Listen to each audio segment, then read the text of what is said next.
दरअसल स्मार्टफोन्स जो हैं लगातार महंगे होने की वजह से भारत में रीफर्बिश्ड यानी कि इस्तेमाल किए गए लेकिन टेस्ट और रिपेयर किए गए स्मार्टफोन की जो डिमांड है वो तेजी से बढ़ रही है। काउंटर पॉइंट रिसर्च के मुताबिक 2026 में भारत का रिफर्बिश्ड स्मार्टफोन मार्केट करीब 12% तक बढ़ सकता है, जबकि नए स्मार्टफोन की बिक्री में करीब 11% की गिरावट आने का अनुमान जताया गया है।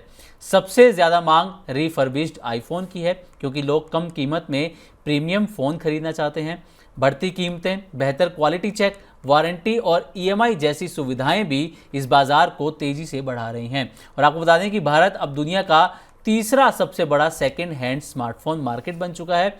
यानी कि ये सिर्फ सस्ते फ़ोन का बाजार नहीं रहा, बल्कि अब लाखों लोग कम कीमत में प्रीमियम स्मार्टफोन खरीदने के लिए रिफर्बिश्ड डिवाइस को पसंद कर रहे हैं। तो प्रवीण सर, आपको क्या लगता है कि ऐसा क्या हो गया कि लोग नए मोबाइल छोड़ के पुराने यानी कि रिफर्बिश्ड मोबाइल्स की तरफ, स्मार्टफोन की तरफ लौट आए हैं? क्या लग रहा है सर, ऐसा इतने महंगे हो गए हैं फ़ोन क्या? नहीं, फ़ोन की कीमत बढ़ी है। एक बात ये है, जाहिर तौर पर तमाम मेमोरी चिप का महंगा होना हो या बाकी चीज़ें हैं।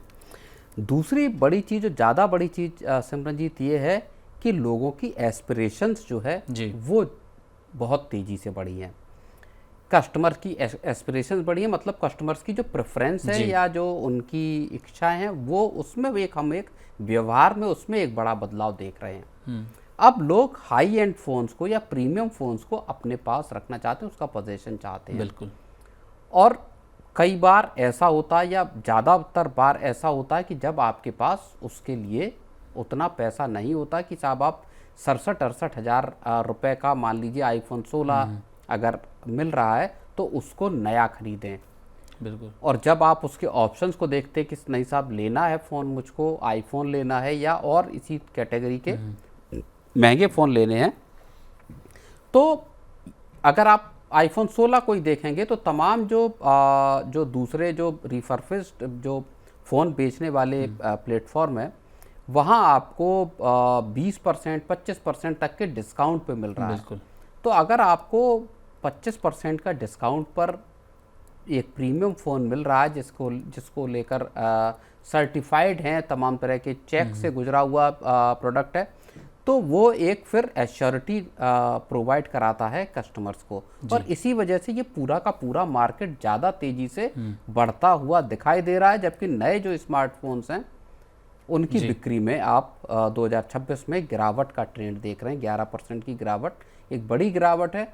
और उसके ठीक उलट नंबर दिखाई देता है यहाँ कि 12% की जो पुराने फ़ोन है, रिफर्बिश्ड फ़ोन है, उनकी बिक्री में इजाफा होता हुआ दिख रहा है। और पवन से मुझे लगता है कि इसके पीछे जो ये पुराने स्मार्टफोन्स या रिफर्बिश्ड स्मार्टफोन्स की जो डिमांड बढ़ रही है, इसके पीछे मुझे लगता है एक रीज़न ये भी है कि अब कई प्लेटफॉर्म्स ऐसे आ चुके हैं जो आपको रिफर्बिश्ड फ़ोन दे रहे हैं और आपको बाकायदा वो अपनी तरफ से वारंटी टाइप भी देते हैं कि अगर इतने टाइम में वो ख़राब हो गया तो वो उसको ठीक करके देंगे या वापस लेंगे, कुछ इस तरीके की स्कीम दे रहे हैं। तो इससे भी लोगों का भरोसा कहीं ना कहीं बढ़ा है रिफर्बिश्ड फ़ोन को लेकर। नहीं, बिल्कुल, ये भी एक बहुत बड़ा फैक्टर है कि आप दो तरीके, या तो आप अनऑर्गेनाइज्ड मार्केट से जाकर एक फ़ोन खरीदिए पुराना, और प्रीमियम फ़ोन जब आप खरीदने जाते हैं जिसमें पुराना भी या रिफर्बिश्ड भी आप खरीदते हैं, तो उसकी तब भी वैल्यू बहुत ज़्यादा होती है, उसकी कीमत ऊंची रहती है। तो जब आप एक बड़ा अमाउंट किसी गैजेट के लिए लगाने जा रहे हैं, तब तमाम लोगों के मन में ये सवाल होता है कि भले 4 पैसे ज़्यादा दिए जाएं, लेकिन उसके साथ जुड़े हुए आपकी चाहे वारंटी हो या जो तमाम चीज़ें हैं या प्रोडक्ट के ठीक होने की, वो कम से कम एक क्रेडिबल प्लेटफॉर्म से उस चीज़ की गारंटी मिले।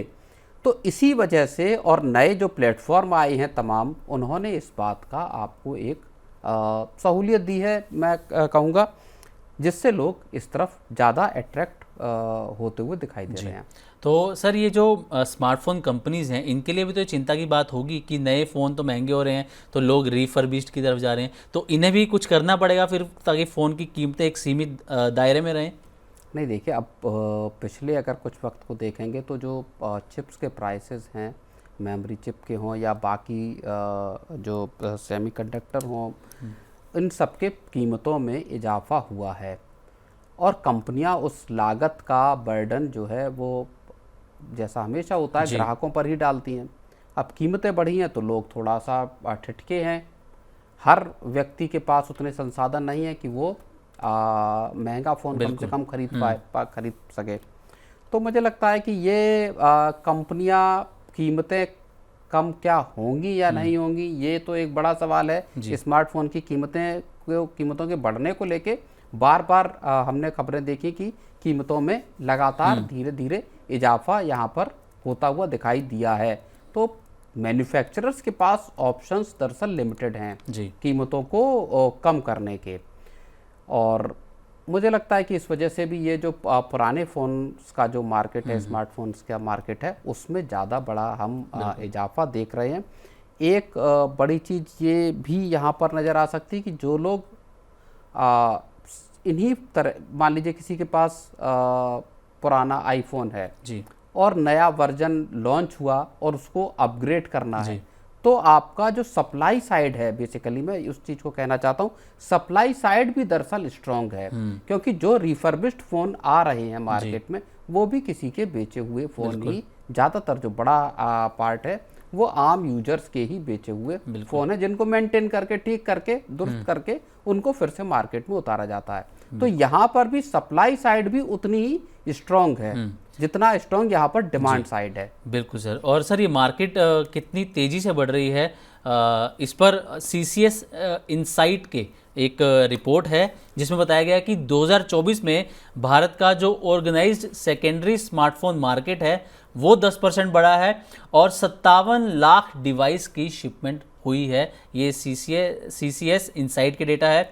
और भारत जो है अब चाइना और अमेरिका के बाद दुनिया का तीसरा सबसे बड़ा सेकेंड हैंड स्मार्टफोन मार्केट बन चुका है।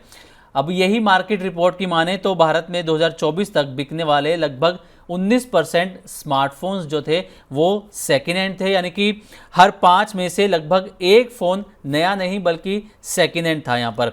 और वहीं जो अभी काउंटर पॉइंट रिसर्च की रिपोर्ट है, इसके मुताबिक जनवरी से जून 2025 में भारत में रिफर्बिश्ड स्मार्टफोन्स की जो सेल्स है वो करीब 5% तक बढ़ती हुई नजर आई है। ये नंबर पिछले साल का है और इस साल ये 12% तक जाने की यहाँ पर उम्मीद जताई जा रही है। तो प्रवीण सर, आपको क्या लगता है, एक सजेशन आपसे यहाँ पर लेना चाहेंगे, हमारे जो दर्शक देख रहे हैं वो भी जानना चाहेंगे। आज के समय में 80,000 का कोई नया फ़ोन खरीदना चाहे तो 80,000 का नया फ़ोन खरीदे या वही फ़ोन उसे रिफर्बिश्ड 40-50 हज़ार 60,000 में मिल रहा है, क्या दोनों में से कौन सा ऑप्शन उसे अपनाना चाहिए? नहीं, देखिए, रिफर्बिश्ड का ऑप्शन भी अपनाया जा सकता है। और इनफैक्ट मैं आपको बताऊं, एक बार मतलब इतने उसमें जी। जीवन में मैंने एक बार एक प्रोडक्ट को रिफर्बिश्ड खरीदा मैंने खुद भी, क्योंकि उसका नया बना हुआ प्रोडक्ट वो अवेलेबल नहीं था जिस साइट से लेते हैं। और इस बात को भी लगभग 4-5 साल हो गए हैं। और जो प्रोडक्ट मैंने खरीदा वो आज भी वैसा ही काम कर रहा है जैसा नया प्रोडक्ट काम करता है। तो उसमें आज तक, मुझे 5 साल के लगभग हो गए हैं, आज तक उस गैजेट में कोई भी इश्यू नहीं आया। तो अगर आपको इन प्रोडक्ट्स के साथ गारंटी वारंटी मिल रही है जी, तो देखा जा सकता है। अगर नया खरीद सकते हैं तो नया खरीदें। ये कस्टमर्स के डिस्क्रेशन पर निर्भर होता है कि आप किस तरह का प्रोडक्ट खरीदना चाहते हो, उसमें रिफर्बिश्ड लेना उचित समझते हैं या नया। लेकिन एक चीज़ है जो एक और जो कंज्यूमर के बिहेवियर के बारे में जानकारी देता है संबंधित, जिससे समझना जरूरी है। देखिए, 2 मार्केट्स में हम इस चीज़ को होते हुए देख रहे हैं। एक स्मार्टफोन के मार्केट में, दूसरा हम कार बाजार में देख रहे हैं। भारत के जो कस्टमर्स हैं या जो कंज्यूमर्स हैं, उन्होंने एक बड़े टैबू को तोड़ा है जी। पहले आपका पुरानी कार को लेने को लेकर एक बड़ा मेंटल ये कहूँगा मैं कि एक दिक्कत हुआ करती थी लोगों को कि साहब आपने पुरानी कार ले ली, अब 4 लोग अड़ोसी पड़ोसी लोग, आपके जानकार लोग क्या कहेंगे कि आप एक पुरानी कार लेकर आ गए, जबकि आप नई कार खरीद सकते थे। तो प्रीमियम कारों में, चाहे आप एसयूवीज को देख लीजिए, बहुत प्रीमियम नहीं, लेकिन हाँ, अगर जो मास लेवल पर जो बिक रही हैं उसमें पर्टिकुलरली एसयूवीज को अगर आप देखेंगे तो लोग हैचबैक की जगह एसयूवीज को तरजीह दे रहे हैं, भले उनको पुरानी कार लेनी पड़े। और उसमें भी ऑर्गेनाइज्ड मार्केट से इस तरह की गाड़ियों को लेने का चलन बढ़ा है। जितनी तेजी से नई कारों का बाजार आगे बढ़ रहा है और रिकॉर्ड बिक्री हुई है, इसके बाद जब सरकार ने जीएसटी में एक बड़ी कटौती थी, नहीं अदरवाइज नई कारों का बाजार एक बिल्कुल थमा हुआ दिखाई दे रहा था। वैसा ही ट्रेंड हम स्मार्टफोन मार्केट में देख रहे हैं कि लोग जो उनकी एस्पिरेशंस हैं, जहां वो प्रीमियम प्रोडक्ट लेना चाहते हैं, मान लीजिए कोई 20 या 25 हज़ार का कोई दूसरे किसी ब्रांड का फ़ोन खरीदे नया, उसकी जगह लोगों को ये संभवतः समझ में आ रहा है कि इसकी जगह 22, 25 या 30 हज़ार का मैं आईफोन ले लूं, भले वो रिफर्बिश्ड हो। तो एक आपके पास एक जो स्टेटस है उसको आपको अपग्रेड करता हुआ वो चीज़ दिखाई देगी। तो ये जो ख्याल है कि साहब पुराना फ़ोन है या पुरानी कार है और वो आपको हीन भावना पैदा करता, वो चीज़ें भी, वो टैबू भी दरअसल टूटता हुआ नजर आया है।